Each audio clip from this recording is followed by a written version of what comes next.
Hello, everyone, and welcome to this special Norway edition of Monday Night Travel. I'm Ben Green, Monday Night Travel host, who's excited to travel with you tonight. I've even perfected a few of my Norwegian phrases like ufta. And on that note, please join me in welcoming our great Norwegian friend and expert, Pål Johansen. Hi, Paul. Good morning to you. Hi, Ben. Good to see you. Good morning. God morgen, as we say, Norwegian. How are you? Oh, I'm great, and you? I'm good. Yeah. Nice to be back on the show again. We're glad to have you. Now, what has possessed you to once again get up at 3 o'clock in the morning to travel with us? Well, we have a great show today. Gonna cover some of my favorite destinations in Norway, and we're gonna see where Norwegians go for vacation. So I think there's a lot to look forward to. There certainly is. Paul, what are you up to these days? How is your work going? Well, now my sort of tour season is starting to wind down, coming into the off season now. So I'm doing some local guiding in Oslo these days, and I also do a lot of tour planning actually. So that's something that I do a lot of in the winter. I plan itineraries for people. So let's say you have 10 days, you want to go to Norway. You can send me an email and then I can create a sort of a custom-made itinerary, day-by-day itinerary. Well, I don't Yeah, think there's any better person to receive help planning a trip to Norway than you. And that's on your website, correct? People can find out more there. that's on my website. Yeah, norwaywithpal.com. Great. And that's in the chat and the follow-up email. Now, what's going on in Norway these days? Can you give us a brief update? Well, we're moving into fall now, so starting to get nice colors on the leaves, and we actually had a storm this weekend. Hmm. So it came in Friday night, and then during Saturday it was a pretty heavy winds all over the country, especially on the west coast, but also here in Oslo. And actually, the roof of my mother's cabin blew off during the storm. Okay. So it was quite intense, yeah. So But they're no getting one a new was hurt, roof. I hope. No, nobody. Well, some were hurt, but not in my family, not in this region. But some people were. It was dangerous to go outside at times because there were flying objects in the air. So you Mhm. really had to take care. So it's quite dramatic. It was one of the worst storms we had in 25 years. Wow. So Mm. would you say then that this isn't the best time of year to go to Norway, that people should stick to summertime, or it's just a random Uh, storm? It could happen anytime, really. Usually we have a storm or two during Mhm. fall. So that this just for us is quite normal. It's just that this year it was a bit more intense than usual. So I would say, fall is still a nice time to come to Norway. Yeah. Okay, very good. Well, thank you for letting us know what's happening there. And it's a good time to celebrate travel to Norway after it's been hit by such a storm. Gosh. Yeah. Well, get started then. So we're going Norway beyond the nutshell to some of your favorite destinations. Why don't you just orient us, Paul, and I'll let you take the lead here. Well, yes, here you have a map of Scandinavia, which we know Scandinavia are three countries. So that's Norway, Sweden, and Denmark. You can see you have Finland there as well to the east, but Finland isn't really part of Scandinavia, but it's part of the Nordic countries. So Sweden, Norway, and Denmark, that is Scandinavia. And here we see the destinations we're going to today. So you have Ålesund up there, you have Lillehammer, the Gudbrandsdalen Valley, Stavanger down on the east-west coast, and then the Norwegian Riviera there, which we'll talk about at the end. But we're starting with Ålesund, which is on the northwest coast of Norway. It's not in the north of Norway, but still we say it's on the northwest coast. And it's a city that is right on the edge of the ocean. And a lot of people who come to Norway, they will fly into Oslo. And then there are different ways that you can get to Ålesund from Oslo, but my recommendation would be to either fly up there. There's plenty of flights every day from Oslo to Ålesund. Or if you want to do a more of a scenic journey, you can also take a train actually two trains, two scenic trains and a bus. So that's a one long day that can get you to Ålesund as well. Or you can rent a car and you can drive up there in one long day, or break up the trip and put in an overnight along the way. So this is the sort of the downtown area of Ålesund that we see here. The city is bigger, but it's not a big city. It's just about 55,000 people that live there. But this is the sort of the historic city center we see on the map. And what you can notice is that there's a strait that goes through the city, sort of cuts through the city, which is called Brosundet. And the bro means bridge, sund means strait, and there are a few bridges across that strait.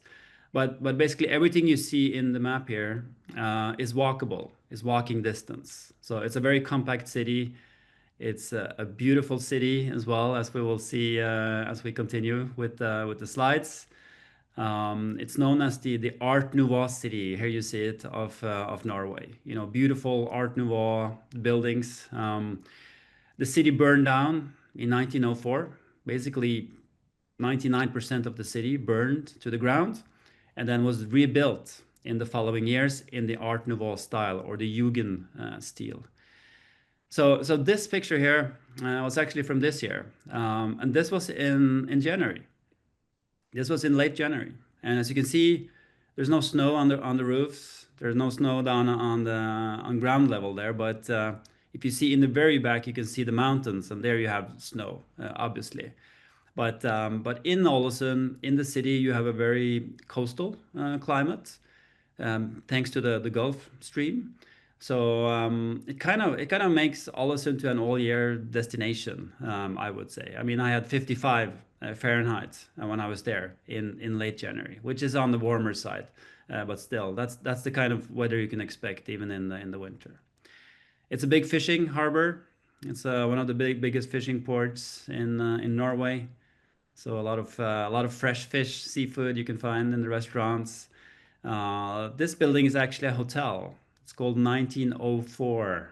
From that year when the city burned and then they started rebuilding, and you can see these beautiful Art Nouveau features there with the rounded windows and I think it's worth noting out that we call it Jugend style, which is kind of a version of Art Nouveau. It's the German version of Art Nouveau, or the German or the Scandinavian, you can say, which you also find a lot of in France and Belgium as well.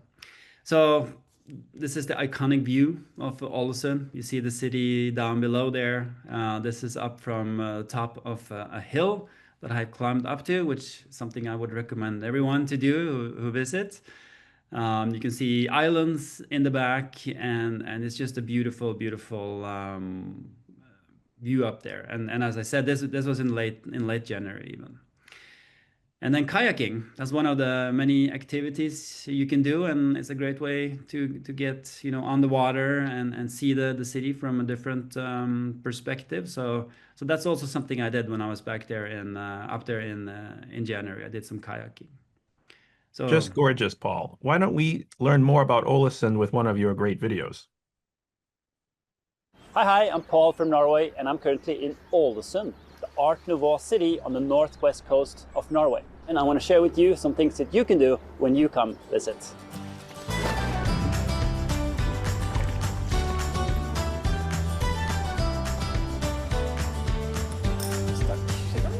Wine, and this also has to be mature.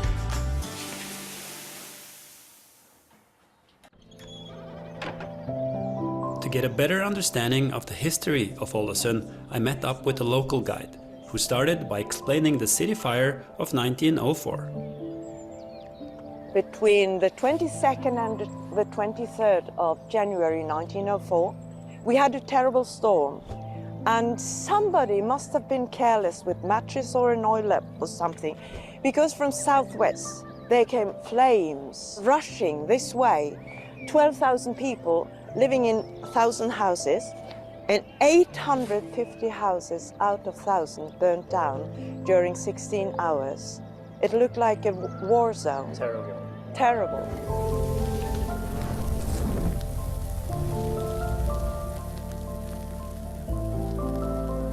people rushed here helping to rebuild our town. And within 3 years, we had a completely new town with 450 water closet toilets and electricity. And built in a very characteristic style. Yes, what was popular, the Jugendstil or Art Nouveau style. Now, Paul, I imagine that fires were quite common in Norwegian history. Is that true? Yes, our cities have been burning over and over again. So that was not a new thing to happen. What actually happened back in 1904 after this fire was that by law, now everyone had to start building in bricks. So that's why actually in many cities in Norway, in Oslo and Stavanger, Trondheim, you will also find a lot of Art Nouveau because of that new law that came in effect back in 1904.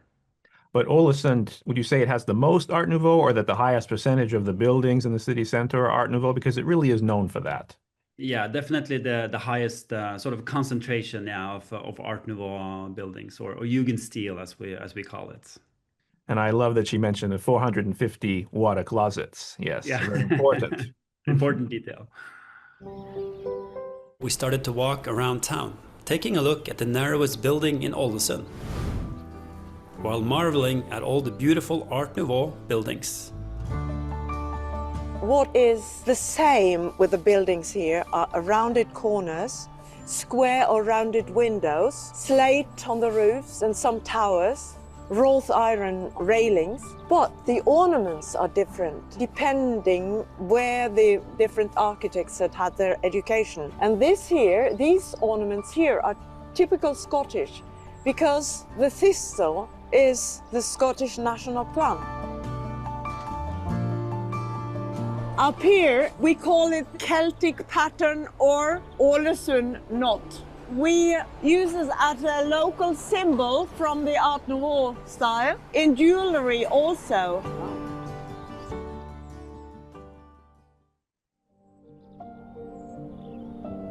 Big part of coming to Ålesund is to enjoy all the beautiful Art Nouveau, the Jugendstil architecture. But if you want to have a more in-depth understanding, I would recommend a visit to the Jugendstil Museum. The museum's focus stems from the rebuilding efforts that followed the catastrophic fire of 1904, reborn in the then contemporary Art Nouveau style. Within the museum, exhibits are designed to provide context for the era, showcasing the characteristic features of Art Nouveau design, illustrating the aesthetic principles that guided the city's reconstruction.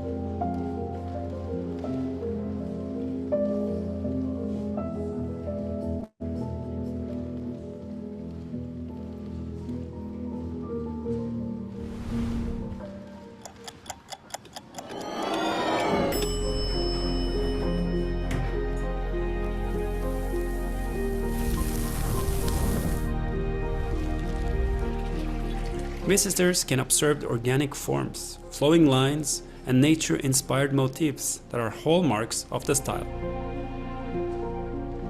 I think this museum is a great resource for those interested in architectural history, design, and the cultural heritage of Ålesund.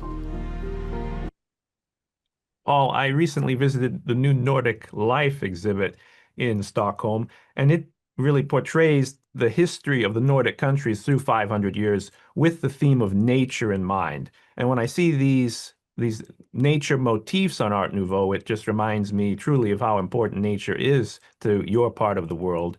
What does nature mean to you, and what does it mean to Norway? I mean, nature means a whole lot to Norwegians. You know, we have this concept of friluftsliv, which means like outdoor life, which we have our indoor life and then we have our outdoor life. And then the outdoor life is a big part of life of most Norwegians. You know, we enjoy being outside. We enjoy, you know, celebrating nature, and you know that's where we spend our weekends and whenever we have free time. So you know that's something we grow up with here. I mean, I have a daughter in daycare now, and you know, several times a week they take the kids out and they basically walk them into nature and teaches them about nature, and you know, creates that connection to nature from very early on. I love that. And we have a little time in nature coming up.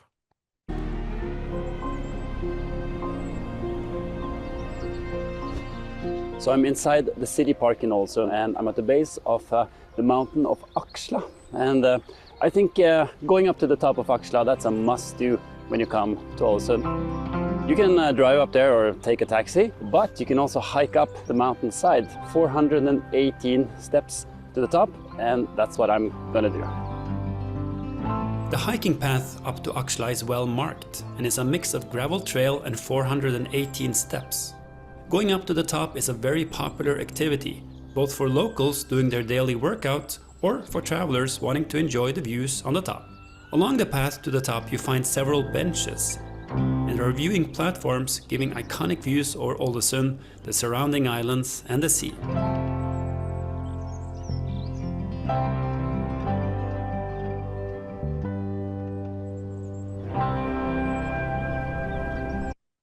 Oh, that is stunning. Paul, how long did this hike take you round trip, would you estimate? Well, round trip, you can do it in about an hour round trip, I would say. Some can do it in even less than that, 45 minutes. But you don't want to rush through it. You want to take your time, and when you're at the bottom, it can look a bit intimidating with all those the curvy roads going up there. But it's not that bad actually. And as I said, there are benches along the way, there are viewing platforms. So you take your time and then you spend maybe an hour and a half going up and down, and visit the cafe on the top. You can also do. Not bad. Well, I know you reasonably well, and I think after a hike, a sweet treat is probably not too far in your future. So let's see if that holds true this time.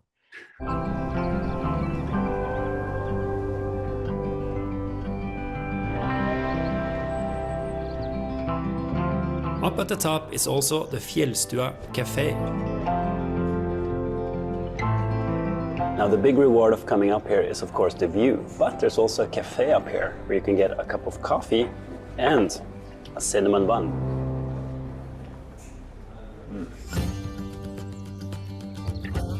A really cool thing that you can do in Ålesund is that you can go kayaking in the city, and then you can combine that with a sauna afterwards. And that's what I'm going to do right now.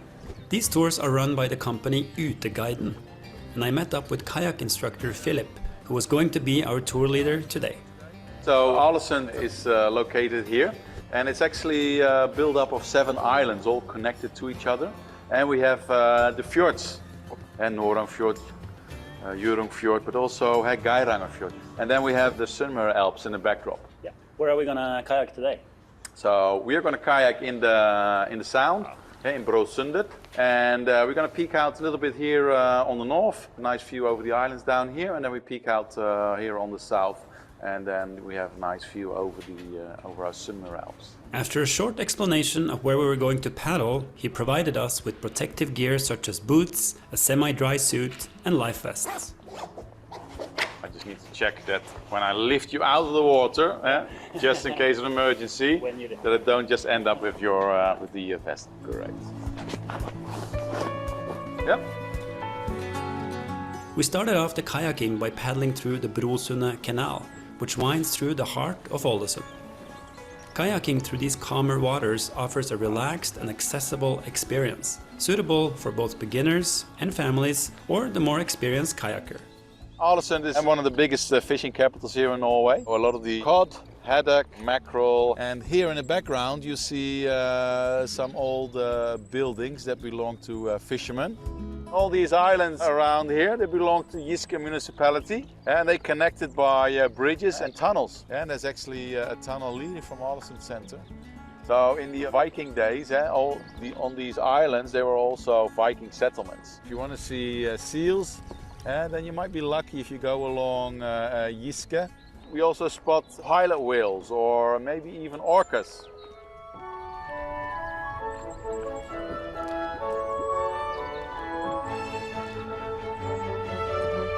Afterwards, we paddle back through the Brosundet Canal and exit on the south side of the harbor. You see the Sunnmøre Alps there? Here we enjoy some great views of the Sunnmøre Alps, before heading to the final stop, the sauna. Is this something anyone can do in Ålesund, Paul? Did you just hire a tour? You know, it is. There's a company there, and they take people out. They have daily tours, and this was such a highlight of my stay up there in January. Such a wonderful experience, and you know, they have family tours, or they have tours for, you know, more experienced kayakers. But I actually asked him, you know, are there any requirements for going on this tour? And he said the only thing you have to know is you need to know how to swim. So there are no there are no pre-experience to kayaking needed. They give you a little course, and these are sea kayaks, so they're also very stable. So the chance for tipping over are very low. I love this. This is something I would really enjoy doing myself. And we've added the link to the company that provides these tours in Ålesund in the chat and in the follow-up email. Okay, ready for sauna next.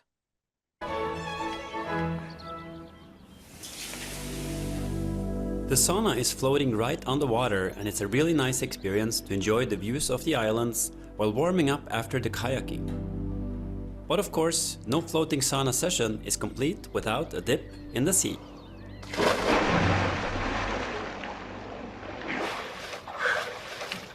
If you have another full day in Ålesund, I would really recommend you. Okay, I want to pause it there before we move to something else, because I've come to realize from my colleagues who have been to Norway that these floating saunas are kind of a big deal, aren't they? They exist in Oslo. Do they exist in other cities as well?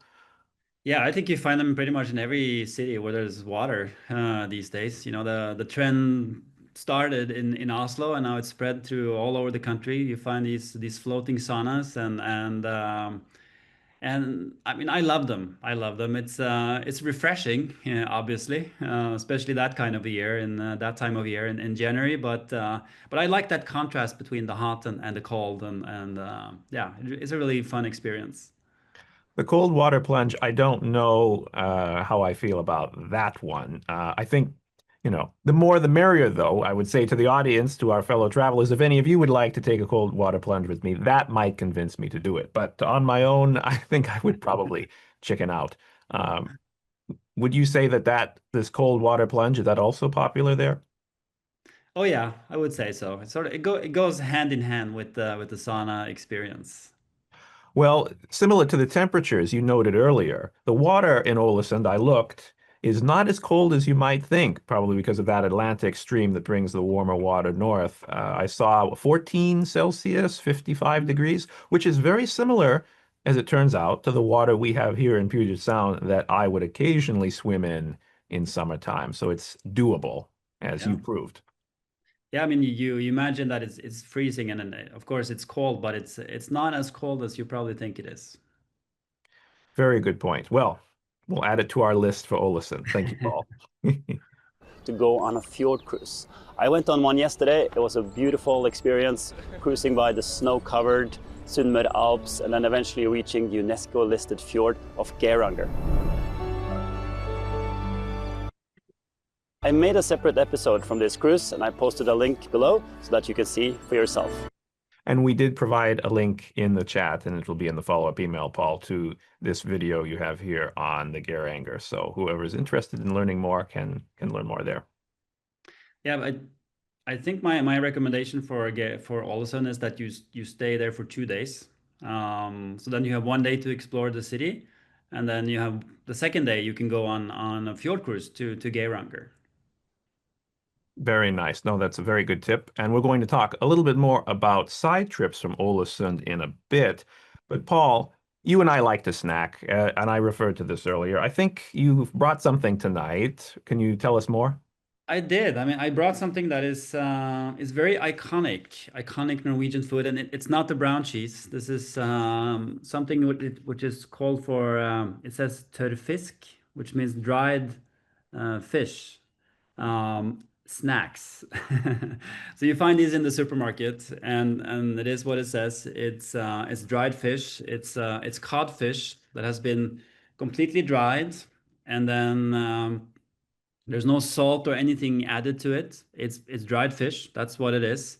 So it's kind of like a fish jerky, and this is very iconic Norwegian food. You know, this is something we exported and still export to all over the world. Especially we exported it to Europe during the Middle Ages, especially to Catholic countries, because they could not eat meat during the fast and so on. It holds for several years, and it has a very high level of protein. It's about in 100 grams, it's about 85 grams of protein. So this was survival food back in those days. So today we eat it as a snack. You can eat it in a dish as well, and it smells like fish for sure, and it tastes like fish. But there's an interesting thing that happens when they dry them because the fish matures. So it's kind of like when you're aging a good cheese. It's kind of the same process that happens in the fish. So it has a very characteristic flavor. So something to try out when you come to Norway. Some dried codfish. You're making me wish that we had smell-o-vision or something on the Zoom so that we could at least smell and perhaps taste it. But I think that's something for a future generation. But in any case, you mentioned cheese, and I think, well, you know what I have. The Yai toast, am I saying that correctly? Yeah. The Norwegian brown cheese, which I get at every opportunity, and that you and I normally eat when we meet, if we can find it, right? We do. So we have it available in the United States at some stores. It is actually from the supermarket across the street from my apartment, so it can be found. But can you tell us it's like caramelized? Could you just say a few words about the brown cheese? Yeah, brown cheese is another of those iconic Norwegian food that you have to try when you come here, and it's whey. It's made from whey that has been caramelized. So they take whey and they cook it for hours, and it caramelizes, becomes brown, and as you can notice, becomes a little bit sweet. Has a little bit of sweet flavor in it. So technically, it's not a cheese even. But we call it a cheese. But it doesn't really taste like a cheese. It's something on its own. And we eat it the way that you do, Ben, on a slice of bread or on a Norwegian waffle. Well, I think it's absolutely delicious, and I think I need a few moments with my brown cheese, in fact. So I'm gonna start us traveling again so that I can maybe take a few more nibbles. So Paul, we're going to spend a moment on day trips. Why don't you tell us more about what you would suggest outside of Ålesund? So there's a lot of great day trips that you can do.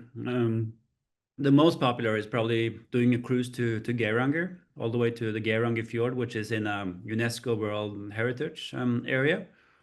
And that's a trip you can do as a round trip from Ålesund in one long day. The cruise goes there, and then you have some time in Geiranger as well. That's a really, really, really beautiful thing to do. Here you can see sailing out of Ålesund, you see the Sunnmøre Alps in the back there, snow-covered mountains, beautiful light in the winter especially. And there we have the Geiranger Fjord, which this is not in winter, this in the summer.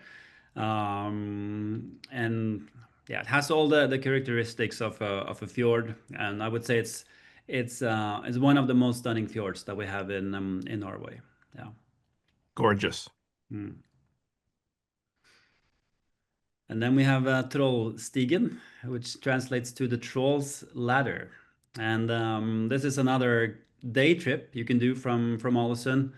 And there are tours going there, but you can also rent a car and you can drive there on your own. And so here we're standing on the top. You can see the road down there, and even see a little bus or a car down there as well. So there are viewpoints up at the top where you can look down into the valley, and it's a really thrilling ride to go up that mountainside. How far from Ålesund would you say this is, Paul? It's only a couple of hours drive away from Ålesund. Not bad. Yeah. Ah, wow. Yeah, so the Atlantic Ocean Road. So this is north of Ålesund, a bit northeast, just north of the city of Molde. And if you rent a car in Ålesund, you can do this as a day trip as well. Drive up there, and it's a spectacular road that is basically out in the ocean. And this is a calm and sunny day here, but I actually prefer being there when you have a really windy day and when the waves are, they're crashing over the road. onto your car sometimes, and that's quite a spectacular experience. I Very often imagine. when there are, these sort of lists of the best road trips in the world, very often the Atlantic Ocean road is high up on that list. I imagine with the storm that you had recently that this was quite a scene here as well. Yeah, then that would be a bit too much, I think. Yeah, but to have some wind there is always a good experience.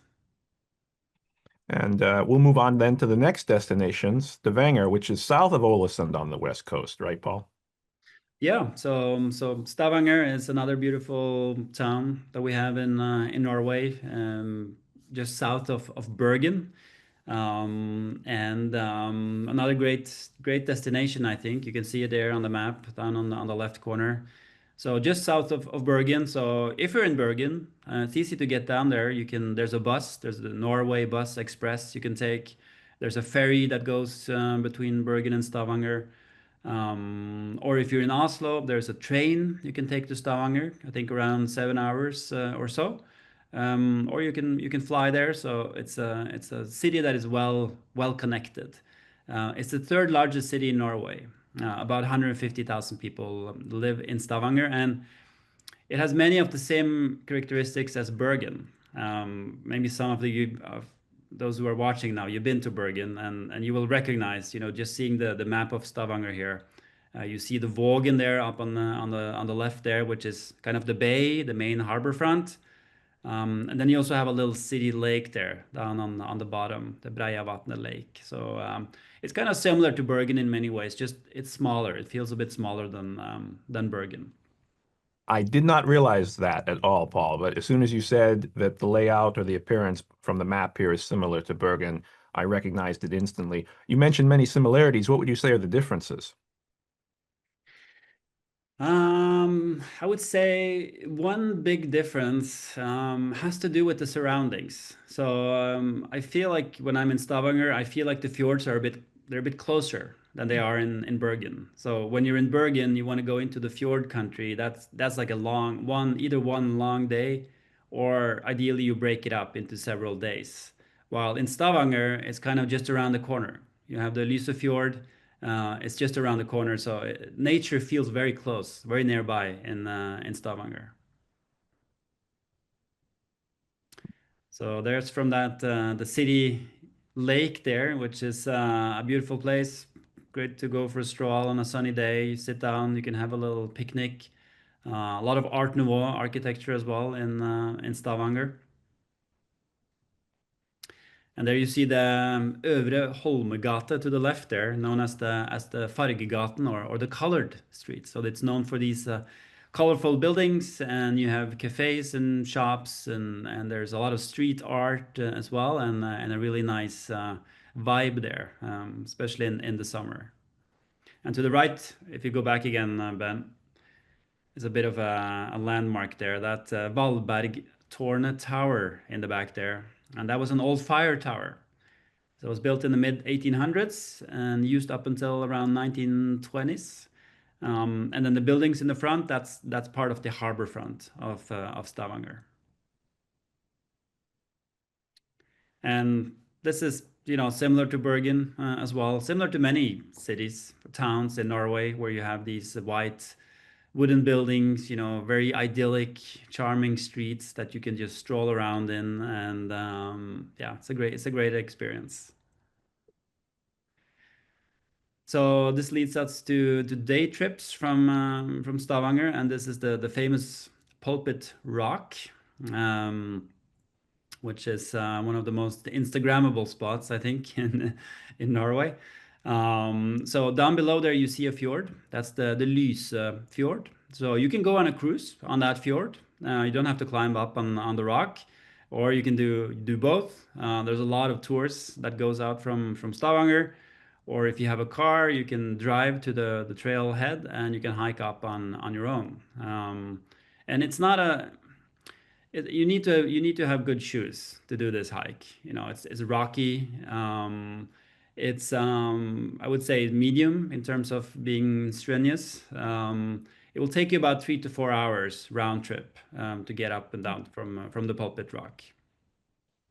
That looks very precarious. I would give myself a few feet from the edge, I think, if I was there. And Paul, you mentioned that Stavanger is the third largest city, so Ålesund is smaller than it. How much time would you allot to the traveler exploring Norway to each of those two cities? Well, I think it's the same for both Ålesund and Stavanger. I would do 2 days, 1 day to explore the city, and then 1 day to do a day trip to get out of the city and see some of the surroundings. Ah, that's perfect. And now to our next destination, Lillehammer, and I'm going to say it right, hopefully, Gudbrandsdalen. Is that true, Paul? Gudbrandsdalen, yeah, Yeah. that's right. Okay, tell us about this. Wow, this is just gorgeous.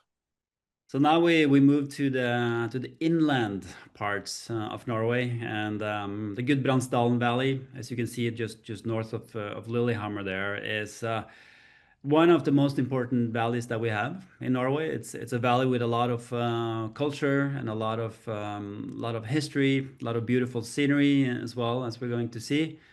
And the sort of the entrance gate into the valley, that is the town of Lillehammer, which many probably have heard about. That's where we had the Olympics back in 1994. It's quite close to Oslo, so getting up to Lillehammer, getting into the valley, it's fairly easy. You have train connections that go from the Oslo Central Station to Lillehammer every hour. So every hour there's a train going to Lillehammer. You don't have to reserve it ahead of time. You can just get on it, buy a ticket in the app. But if you want to go into the valley, up into the Gudbrandsdalen Valley, there are also a lot of train stops in the valley. And then you should reserve the train ticket ahead. So here I am. Yeah, that's from the Oslo Central Station there on the left, catching a train to Lillehammer. And to the right, that's me in Lillehammer. I'm doing some guidebook research. And you can see the ski jumps in the back there, Lysgårdsbakkene. These were used for the Olympics back in 1994. You mentioned reserving the train ahead, Paul. Is that something you would usually do in Norway, or is that an exception? It's something you do when you go long distance. But Lillehammer is not, it's only a couple of hours. And there's so many trains, as I said, every hour, so they will not fill up. But if you go long distance, then you should reserve in advance. And they may be cheaper in advance, I think, as well. Is that right? That's also a good point. Yeah. Here's from Lillehammer in the winter time, and very different climate here than from Ålesund and Stavanger. Here you have an inland climate, so it means you have much colder winters. So there's a much higher probability here of getting snow if you go in the winter time. I think this one was in February. So if you want to experience Norway in the winter and you want to go to a cute little town to get that winter vibe, then I think Lillehammer is a good option. This is from the main pedestrian street in Lillehammer. Very, very charming. Bring good shoes. Bring what do you call them? These spikes for your shoes, because it gets slippery in Norway in the winter, and there's no chance it's going to be salt and gravel everywhere. So you need to have good shoes. Bring spikes with you. That goes for almost anywhere you go in Norway, and maybe even walking poles like these two persons have. Yeah. Yeah, I think most travelers from the US that go to Norway or this part of Europe are going probably May to September. But it's a fascinating experience to be in Northern Europe in the wintertime. And you mentioned the spikes. As you know, Paul, I spent 6 months in Finland, and how your area of the world handles winter is fascinating. So I actually would recommend it to people if they're willing to deal with the cold weather and the short days. Yeah, there's no such thing as bad weather, only bad clothing. That's right. And if you bring something that works, you can quickly go to the store there and get it and have a nice souvenir. Yeah. So here are the ski jumps again, and Lillehammer and the Gudbrandsdalen Valley are great skiing destinations. So Maybe you don't want to jump off the the ski jump there, but there's a lot of cross-country skiing in the region, and there are also downhill resorts up in the valley that you can even do as a day trip from Oslo. One highlight is this museum here. This is from the Maihaugen Open Air Folk Museum in Lillehammer. Probably one of my favorite folk museums in Norway. They have a great collection of old buildings from the valley, from the countryside, and it's just located in such an idyllic place. It feels very natural to be there. It doesn't feel like a museum in a way. Even though all the buildings have been placed there, it feels like they've always been standing there, and it's a really beautiful place to go. And they have both outdoor and indoor exhibitions there at Maihaugen. And Yeah, again, you could do this as a day trip from Oslo. I really appreciate these open air museums throughout this part of Europe. And in Norway, I've had the pleasure of going to one or two. Again, that connection to nature is a great thing. Yeah, more buildings there from the Maihaugen. So this is a place you want to go. Maybe not in the winter because a lot of the buildings will close down. There might be a lot of like snow on the ground, like not the best accessibility. So for me, Maihaugen is more like a summer place where you go maybe from May until late September. And none of these things we've seen so far, except maybe a tour or a cruise, would need to be reserved ahead. Is that true, Paul? I imagine that not much in these beyond the nutshell destinations requires advanced reservations. Yeah, that's true. That's true. That's one pro, perhaps. Yeah. There's a stave church inside the museum. This was actually a wedding taking place that day, so it's in the museum, but it's still used occasionally for weddings. So going to Maihaugen is a great way if you want to see an old stave church, these old medieval wooden churches that we still have a few of in Norway. Mhm. And this is a bit further up in the valley. This is the Ringebu stave church. So there are a few stave churches in the Gudbrandsdalen Valley, and you definitely want to see one of these churches because they're so iconic for our culture, for our history, and there are not that many left of them. I think it's about 29 of them left in Norway. And there used to be more than 1,000, I think I remember. Yeah, there were many of them, but many of them were knocked down because they wanted to build a bigger church or they weren't really taken care of. And it wasn't until the 1800s when we had our national romantic, period that we got our eyes up and we realized that, oh, we have to actually take care of these old treasures.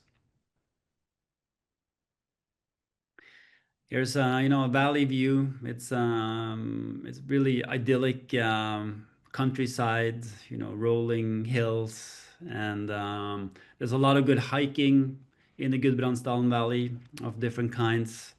There is a pilgrimage trail that we have in Norway. It goes from Oslo, it goes up to Trondheim, and it goes through the Gudbrandsdalen Valley. I think we have a picture of it coming up. This was actually on the trail. I was there walking in May this year, and we came across this group of cows. And cows are friendly, although the way they look at you, it kind of like looks like they're about to charge. But they're friendly. They're curious. Could even pet a few of them. But this is quite a common sight when you're in the Gudbrandsdalen Valley to encounter animals. So here's some signage there for the pilgrimage trail going to Trondheim. And obviously you don't have to do the whole trail. You can do a one-day hike on the trail, for instance. If you stay someplace in the valley, then go hiking for a day, take the bus back again. And that's a really nice experience. So I did one day of hiking there earlier this year. Here's a photo I took of a pilgrim. And this trail, it's not like in Spain on the Camino de Santiago where you meet hordes of pilgrims. Here you hike for a day and maybe you see 4 or 5. So you don't run into a lot of people. So the ones you do run into, you make sure to stop and have a little chat with them for sure. And that's my wife there, Gabrielle. She's overlooking the valley. So this is on the pilgrimage trail as well. So you have some great views. And here we're up in the mountains. And what you see in the distance there, that's the Rondane National Park. But what's nice about the Gudbrandsdalen Valley is that you can kind of drive up quite up far up into the mountains. So not like in the fjord country where you have to hike up, a steep hill for 2-3 hours to get up into the mountains. In the valley, you can drive up from the valley and then you can start hiking and you're up on top of the mountain plateau. So it's a very easy hiking terrain here in this area, which I like. So exploring more of the valley here. Here I'm actually at what we call for a mountain farm. If you skip to the next photo, Ben, this is a seter or a mountain farm. So back in the days, the farmer, they had two farms. They had the main farm down in the valley, and then a little bit higher up, they had the mountain farm where they would take the animals in the summer. There would be some girls there watching them and making dairy products and so on. And those farms are on the UNESCO World Heritage List now. This what we see here is an example of an old farm. So there's a lot of farm stays in the Gudbrandsdalen Valley. You can find old farms that you can stay at. You can find mountain hotels as well. So there are different kinds of accommodation, and I mean, who wouldn't want to stay in a room like this? It's a very special experience, and you can really immerse yourself in the culture, of this valley, and these farm stays and the mountain lodges. They will often offer activities that you can join. So they'll be helpful, setting you up for the day. Incredible character, and what a unique experience to stay at a place like this. Ooh, here we go. All right, now we're talking. This is the Norwegian waffle there with the sour cream and strawberry jam. So that's for sure something you'll find a lot of in that part of Norway. Have you had one of these, Ben? Yes, I've had the waffles. I've had many waffles. This here, though, I don't know if I've had it. What is this here? So here you have some mountain trout with potatoes and a sour cream sauce and then cucumber. So simple but delicious. Mountain trout. So that means it's in lakes in the mountains. Yeah. Yeah. So locally caught mountain trout. Yeah. Delicious. Yeah. And there's the brown cheese. There's the brown cheese, a simple meal, strawberry jam, sour cream, brown cheese, and some freshly baked bread there in a rustique setting. And this is something you can expect in the Gudbrandsdalen Valley. And I have a cheese scraper just like that, which I love, from IKEA. Very handy. Moving on to the Norwegian Riviera. All right, now we're going to really relax. So the Norwegian Riviera, that's a nickname. We call it for Sørlandskysten, which means the coast of the southern country. So Sørlandet is the southern country, and you can see it all the way down on the bottom there, stretching from Kristiansand past Arendal and a bit further up. And so when we talk about Sørlandet, the southern country, we think about this stretch there along the coastline, which is dotted with smaller towns and some larger towns, and is a very popular vacation destination for Norwegians in the summer.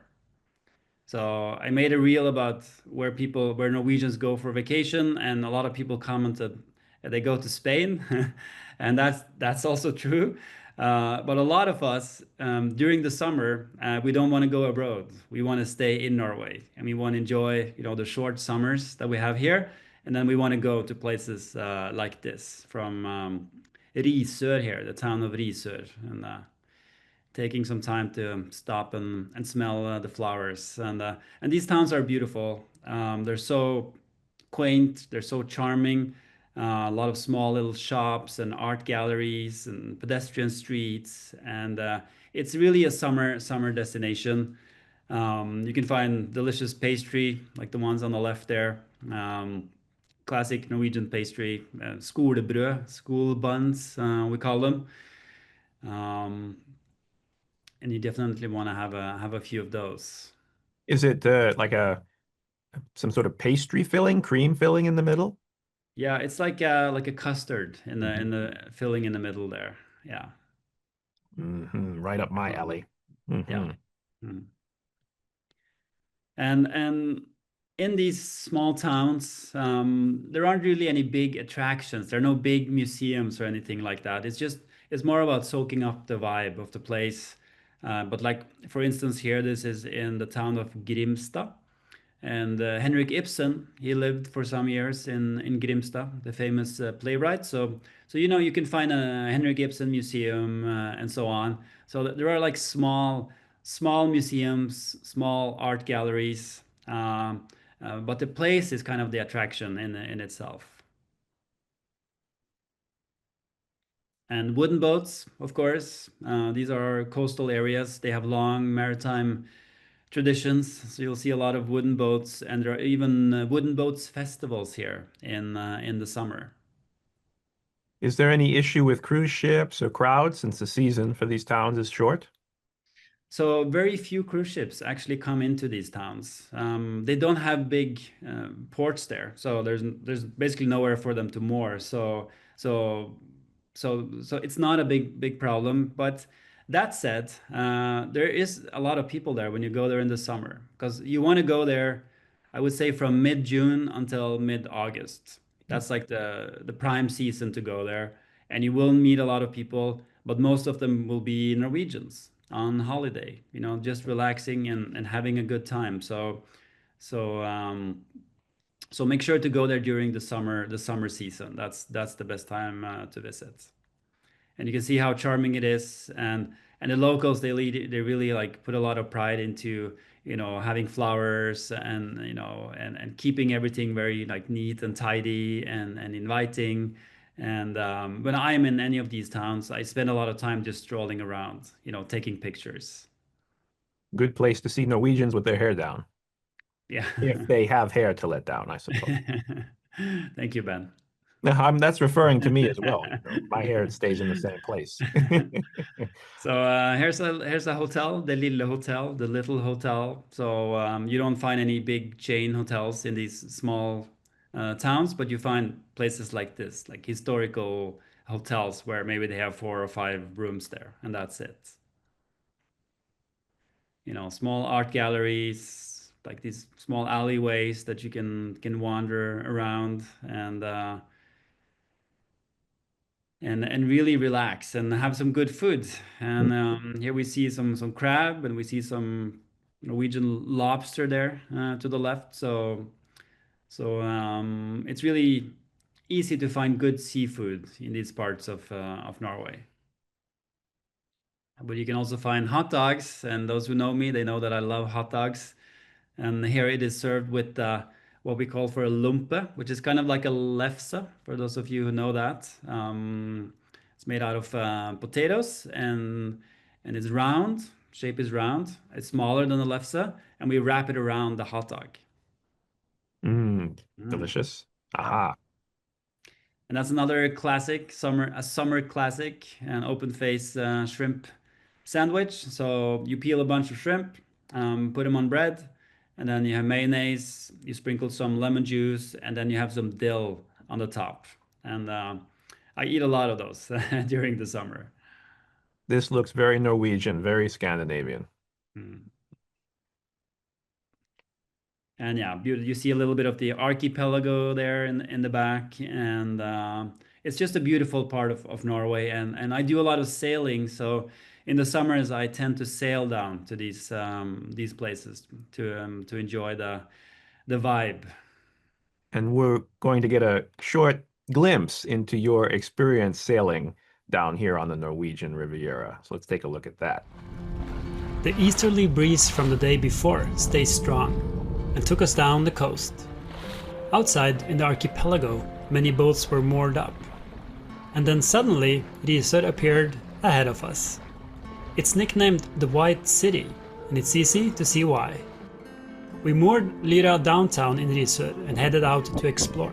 It's a busy place in summer, and you can notice the line of sailboats coming into the guest harbor, which is packed with boats this time of the year.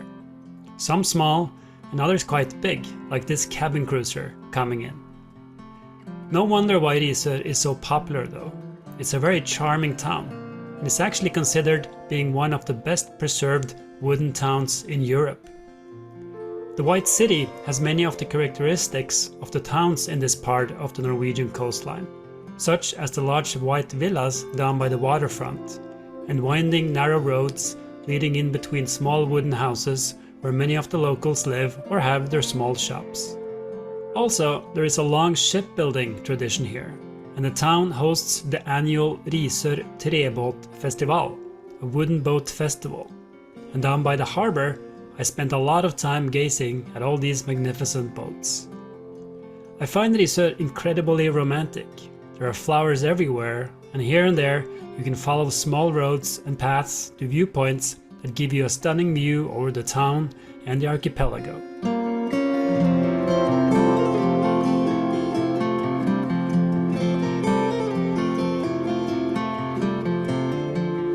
We enjoy a wonderful summer evening in Risør, and the next day we continue our journey south. And quite shallow as well. You can see the bottom under the sailboat. And after successfully squeezing past some other boats, we get the town of Grimstad ahead of us. Like many of the older coastal towns along the southern coast of Norway, it's dotted with white wooden houses. Grimstad is known for attracting big boats to its guest harbor, but we managed to find a spot and head into town. It's a cute little town with a relaxed vibe and plenty of visitors this time of the year. Most of them are Norwegians enjoying their summer vacation. There's a lot of cozy streets with small shops and narrow alleyways taking you through town. Up above is the church, and you can find some nice views of Grimstad.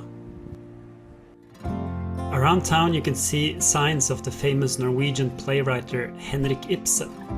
That's because he lived here in his younger years, studying to become a pharmacist. And this was the house he had his training as an apprentice. Grimstad is also known for its delicious skolebrød, school bread. And we pick up a few.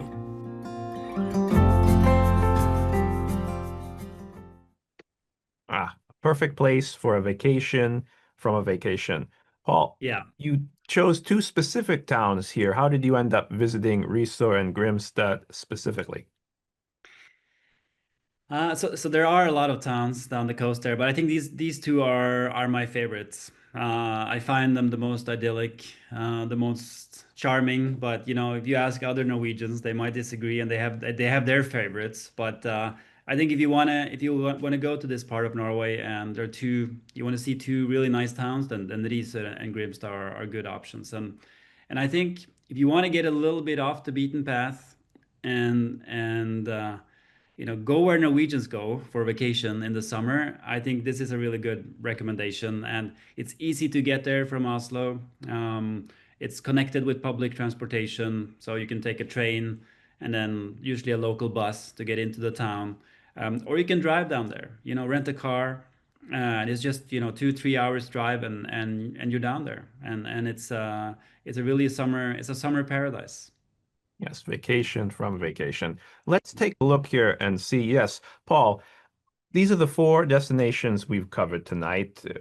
How did we pick them? And any thoughts? I think this is an interesting thing to ask you. Any thoughts on how to connect them into a trip? Yeah, so this is something I do a lot as a tour planner, designing itineraries. And I think if you were to connect all of these 4 areas together in one trip, you would need at least 2 weeks to do it in a comfortable pace. You know, you could start out in Oslo, You can head from Oslo, head up until the Lillehammer and the Gudbrandsdalen Valley. From there, go to Ålesund, spend a couple of days, and then maybe you fly down to Stavanger, spend a few days, and then train down towards the southern tip there, Kristiansand, and then up to the Norwegian Riviera and back to Oslo again. But that would be a 2 week trip. Perfect. Norway beyond the nutshell. Paul, I thank you so much for sharing these beautiful places with us. I knew almost nothing about them except Ålesund because I had seen your video previously, and it really inspired me to want to learn more. So thank you again. And I am just going to give a brief word from our sponsor before we get to some audience questions. You know, Paul, we have a backpack named after your city. And it's the backpack I use on a daily basis, which means I think of Oslo a lot. And luckily, Oslo is a great city, and this is a great bag. So the Oslo backpack is a perfect size. It's one of our newer day bags. It's made of recycled water bottles, and it has very excellent storage compartments on the inside. You can see there's a zipper here. There's more zippers lined here. There's 2 water bottle holders. It fits over the suitcase handle here, so it's very easy to manage when you travel. And it's really the perfect size. It holds quite a bit, but it's not too big and it's very lightweight. So I would recommend to all of you the Oslo backpack. As I say, it's what I use on a daily basis and when I travel, whether it's for fun or as a guidebook researcher or on our tours. Okay, Paul. Emily has been sending me questions. David is curious to know, how do costs in Ålesund and the other destinations we've covered compare to Oslo? I would say it's quite similar. This is more about seasons, I would say. If you go in the summer, obviously then prices go up for hotels and so on. But in general, the cost is pretty similar for all these places. Yeah. You might know in the US we have significant variation in prices from, say, Seattle and San Francisco to other parts of the country. Is that not the case in Norway? Are the differences not quite as great? Yeah, no, none. There's not great differences between regions and cities here. Pretty equal pricing. So it has more to do with the season. Suzanne would like to know if there are buildings in Ålesund from before the 1904 fire. Yes, there are a few. There is actually one building you can visit. It's called the house that didn't burn. So that is actually, you can go there and you can check it out. So for some reason that building survived out of pure luck. So it's that one, and there's a few others. But most of the city did burn to the ground.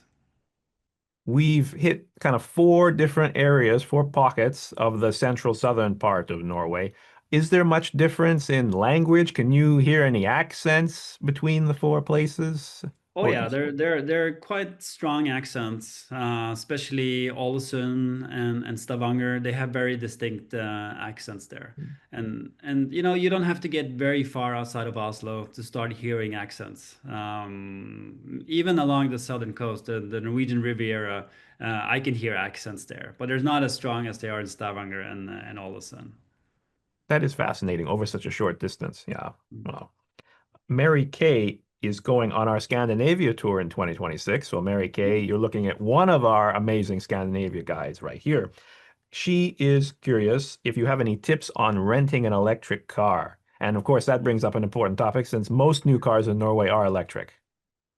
Yeah, so I would not hesitate to rent an electric car in Norway. There are charging stations everywhere, and there are handy, apps that you can download to get an overview of them. But the infrastructure is so developed that driving around in an electric car is not a problem. You can go anywhere in Norway these days, and you can be sure there will be a charging station nearby. So I believe yeah, the latest statistic is something like 90% of new cars are electric. Yeah, I think there was one month here where we got over 90% of all the new cars sold were electric, which is it's much higher than the EU average even. So it's been very successful, the electrical vehicle policies here. And on a related topic, how has climate change impacted the places we've been talking about? Has there been any impact? Zara is curious to know.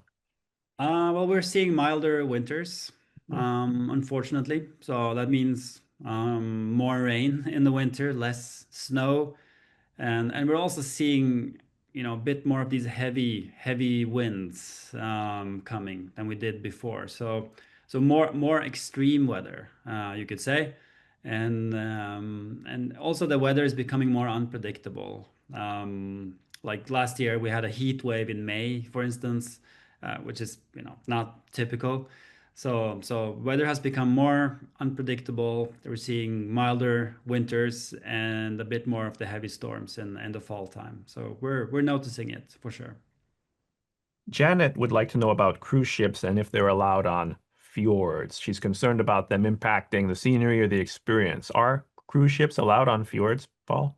Yes, they are. But there's not all ports that they can go into. There are certain like cruise ports on the fjords. So of course, cruise tourism is an issue. It's around in Norway. There's a lot of cruise tourism here.